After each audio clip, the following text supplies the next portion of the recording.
Bonjour, ravi de vous retrouver pour ces 3 minutes pour agir sur les marchés financiers. Aujourd'hui, cette vidéo sera consacrée au marché américain et pour adresser ce sujet, j'ai le privilège de recevoir notre expert, Grégory Erneman, vice-président de Franklin Templeton. Bonjour Greg. Bonjour Nicolas. Alors le marché américain est toujours extrêmement dynamique, robuste et finalement s'oppose au marché européen. Comment, en tant qu'expert, analysez-vous ce phénomène ? Oui, bonne question. Tout d'abord, il faut comprendre que la réglementation est un facteur déterminant pour le dynamisme économique de l'économie américaine. La réglementation et la souplesse du droit du travail profitent à la croissance de l'économie américaine. Également, les États-Unis bénéficient d'un état d'esprit très entrepreneurial qui encourage l'innovation et aussi le leadership dans divers secteurs de la finance à la technologie d'information aussi.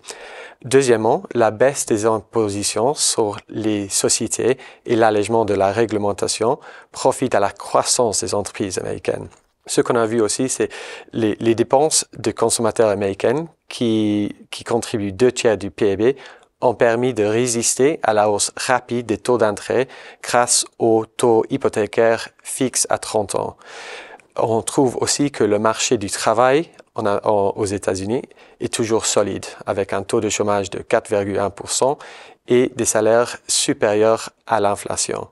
En conséquence, nous on voit que le marché États-Unis sont les plus vastes et les plus diversifiés et c'est pour ça qu'ils contribuent 60% des indices mondiaux. Et pour nous, il nous semble plus que dommage de ne pas être exposé à cette région. Merci Greg. Donc, en résumé, un marché américain du travail très solide, des entreprises favorisées par la fiscalité et un leadership et un ADN entrepreneurial très présent aujourd'hui aux États-Unis. Je voudrais qu'on s'attarde sur l'actualité, sur les élections américaines qui viennent d'avoir lieu. Quel regard portez-vous aujourd'hui sur le résultat de ces élections ? Oui, on a vu que Donald Trump et le Parti républicain ont remporté les élections américaines en prenant contrôle de la Chambre et du Sénat.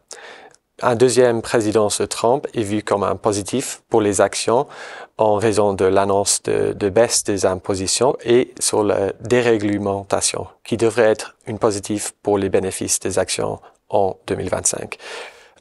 Les actions américaines, plutôt les actions des secteurs du gaz, du pétrole, du biopharmaceutique peuvent être bénéficiés de ces décisions. En revanche, les secteurs qui pourraient subir des pressions sont des secteurs exposés aux thèmes d'énergie propre ou de véhicules électriques aussi.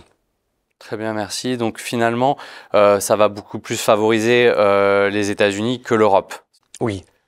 Je voudrais qu'on s'attarde cette fois-ci à la performance de l'indice américain que tout le monde connaît, le S&P 500. On est à date, à l'heure où on se parle, à plus 24% depuis le début de l'année. La vraie question que tout le monde se pose, c'est est-ce qu'il y a encore de la valeur à aller chercher finalement sur le marché américain ?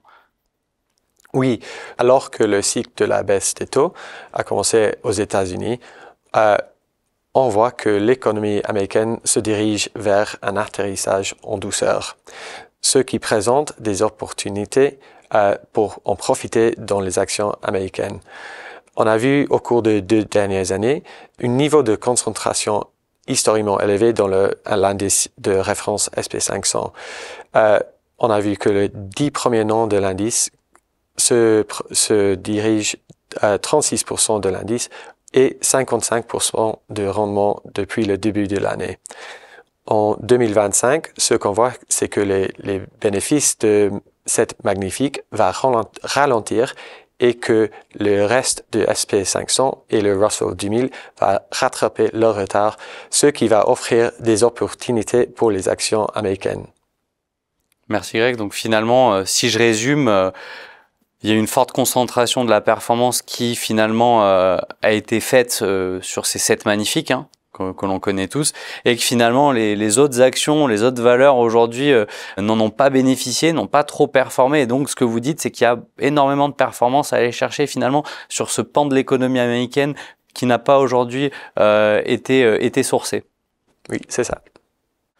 Vous l'aurez compris, un gouvernement Trump 2.0 très protectionniste, tourné vers les entreprises et qui milite vers la protection des intérêts économiques de la nation, ce qui favorise, selon notre expert, les actions américaines. Je vous dis à très bientôt pour un nouvel opus de 3 minutes pour agir sur les marchés financiers.